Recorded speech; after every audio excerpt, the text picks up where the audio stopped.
So once the First World War is over, and we have all these new countries, we talked about self-determination, Czechoslovakia is one of these new countries. And their first president, Tomáš Masaryk, he once said that Europe was, following the war, a laboratory atop a vast graveyard. So laboratory is where experiments happen, and the graveyard is pretty self-explanatory. We've got the war itself, all of the death that war caused. Um, that has had a devastating effect on Europe, but it wasn't over. There's also the issue of the Spanish flu. During the war, all these countries who were involved had censorship, and Spain wasn't involved in the war, and so they were able to report about this crazy flu virus that started going around the world in 1918. It lasted for 2 years through 1920, and the Spanish flu, it's called that because that's who was reporting it first, it's very similar to the swine flu that was here in America a few years ago. What is different about this flu from other types of flu virus? I mean, you think every October we hear, get your flu vaccine, get your flu shot, and often there are elderly people and very young children who are affected and sometimes die. This flu affected healthy young people, people in their teens and 20s and 30s. So Europe has just survived this war, and then all of a sudden, young people who survived get sick and die. And the Spanish flu was like a normal flu. You'd feel really, really bad. You'd be in bed with chills and achy and sick. And then after a few days, you'd start to get better and you'd have some hope and you'd be ready to get up and out of bed. And about three days later, you'd get sick again and you'd be dead within 12 hours. This had a devastating effect on the culture of Europe. And even Ernest Hemingway, who was a veteran of the war, said, "We are a lost generation." That those who survived either the war or the flu, it's like, what do they have to live for? If this is what mankind does to each other with war, or this is what happens, there is no hope. And so much of what we think of as the Roaring Twenties really is a way to mask the pain of this era. It's also why pacifism was so popular. We can't repeat these same mistakes. The laboratory aspect often comes in more of the political changes, especially in Europe with all of the changes to the map. Lots of countries will try different things. And in a sense, the world is trying, how do we try to avoid war once again? People had started to refer to the Great War as the war to end all wars. Gosh, we can never repeat this again. It will never be as bad as this. They had signed the Treaty of Versailles, they'd signed the League of Nations, but there still is this fear. So in 1928, we have an additional attempt to avoid war, and the Kellogg-Briand Pact is just one more example of this pinky promise, we won't go to war. But it's sort of like everyone understands, yeah, we're going to go to war again. This is what human nature is. As if all of that weren't bad enough. Then we have the issue of Germany's economy. There is so much inflation, it's called hyperinflation, because of all of the economic problems Germany is suffering due to the war itself, due to the reparations. So they start printing money and it has no value. So as a way to try and stop this vicious cycle, the United States gets involved, and this is the Dawes Plan of 1924. What happens is the United States government says it will loan cash to Germany. With that cash, Germany can start to pay its reparations to Britain and France, which is important because Britain and France also owe America money. They had borrowed money in the lead up to the war and the first 2 years of the war. And so the whole purpose, while the Allies need money, is to pay off their war debt. So you can see there, the U.S. gives money to Germany, Germany pays their reparations to the Allies, and the Allies pay back the U.S. The money ends up back in American pockets. So what is the purpose of this? It really has to do with the idea of blame, and Germany must pay their way, that they must apologize in this way. Even though the money ends up back in American pockets, it's important for the Allies to see that Germany is so sorry. And Germany is sorry, but they also have their own issues. They created a new government in 1919, because remember, Kaiser Wilhelm abdicates.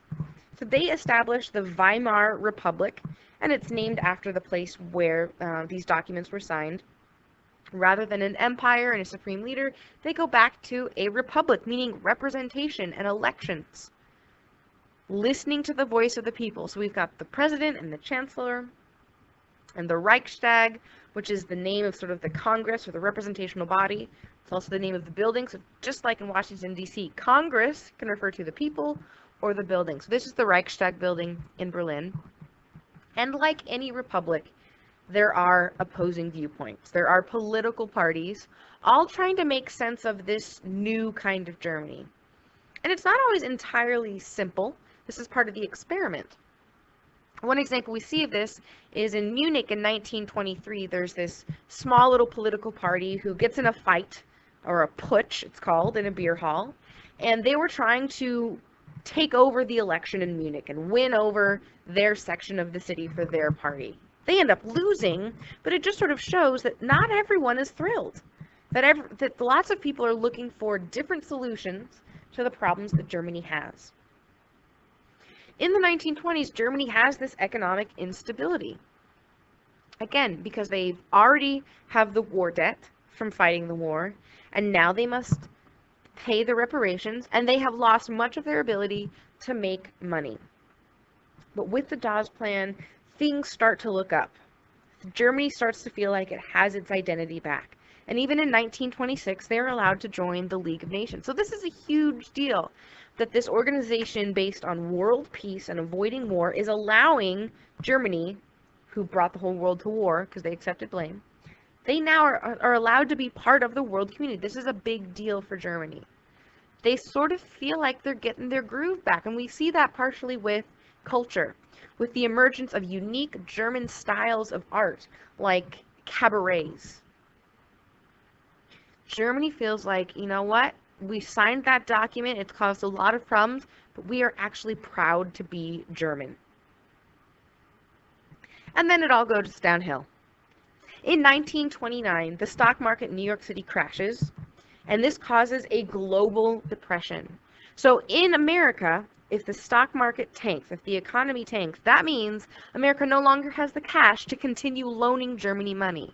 So there are no more payments. This is called a moratorium, cutting off, killing the payments to help the German economy. And so now the Germans must print more money, inflation grows even more, and here you see a bill, a mark bill, for 500 million German marks. That wouldn't even buy you a loaf of bread. The inflation is so rampant, people will become so desperate, and depression is around the entire world in the late 20s and early 30s. But it is particularly awful in Germany because they were already struggling. So what will happen is the German people are desperate, and the political parties in the Reichstag are all looking for opportunities to sort of become the hero. And one party that will find a way to do that is the National Socialist Workers' Party, or the Nazis for short. This is how the Nazis will be able to take power. The Germans were so desperate, financially, psychologically, socially, looking for some sort of hope, and the Nazis will provide that. So with this laboratory on top of a vast graveyard, another one of the experiments is going to be with brand new countries. One of those countries is the modern day country of Turkey. And Turkey comes from what we have been talking about as the old man of Europe, the old sick man. That is the Ottoman Empire. The leader is going to be a man by the name of Mustafa Kemal. He was a military leader under the Ottoman Empire. He found success leading his men at the Battle of Gallipoli, fighting against the Greeks. And with these military successes, he becomes well known amongst the general population. We see this all the time where military leaders become political leaders. We saw it with Napoleon. We'll see it with Eisenhower in American history. So he is well known, and the people look to him to sort of take the Ottoman Empire into a modern era. And he is known, he is characterized by this modernization. You can even see it here in this photograph, that his style of dress changes. He wants to move away from the traditions of the Ottoman Empire and move into the 20th century and more like Western Europe. Some of his other modernizations have to do a lot with education. He establishes schools. He wants everyone, even women, to attend. He thinks that the role of women in Turkish society is very important. He said, everything we see in the world is the creative work of women. Not only can women go to school, they can vote in elections, and they can be elected. Another way he is going to encourage this modernization, and in this case, modernization often is going to coincide with westernization for the Turks. He wants in these schools, he wants to change the Turkish language. If you see this picture, he's pointing at a chalkboard showing Latin letters. The Turkish language that had been spoken for hundreds and hundreds of years was using Arabic letters. And he wants to change that to a more Western or a more European system, because when the Ottoman Empire was established, it was right after the Prophet Muhammad died. So the Ottoman Empire had been around for 1,500 years, and his policy is that we need to update in order to cooperate, in order to work with Western Europe. He is also going to secularize the government, because since the creation of the Ottoman Empire, for the most part, the political leader, the Sultan, was the same person who held the title as the religious leader, the Caliph, or the Caliph. So he wants to separate those two. He doesn't want to abandon his Muslim identity and abandon the Islamic faith for the people of Turkey. He says, that's your private life. We need politicians who are concerned more with running the government effectively rather than following the dictates of the Quran. With all of this, he brings Turkey up to the 20th century, and he's known as the father of Turkey. And we even see today, look, women who can show their elbows. There's another thing that he wants to eliminate is that very covering dress for women. They don't have to, he doesn't think they should have to wear the hijab or a burqa. And even today he is celebrated, and he is now known as Ataturk, or the father of Turkey. The other country that is this experimentation is Czechoslovakia. It was taken from the Austrian Empire, and there are lots of different ethnic groups. It's the same problem that Austria had. The two largest ethnic groups are the Czechs and the Slovaks, but there's lots of other groups. There are people who still consider themselves German, people consider themselves Austrians, there are Moravians, there are Bohemians, and even though they now have these borders drawn around them, they're having difficulty finding unification on just about anything else. And the first president of Czechoslovakia, Tomáš Masaryk, he asked the Czechoslovakians to say, okay, we know we have this diversity. We know we're not going to agree on a lot of things. We have to find some common ground. And he's able to do that by looking to their Protestant faith. Protestantism had started in Prague, in Czechoslovakia, in about the 1300s, so way before Martin Luther.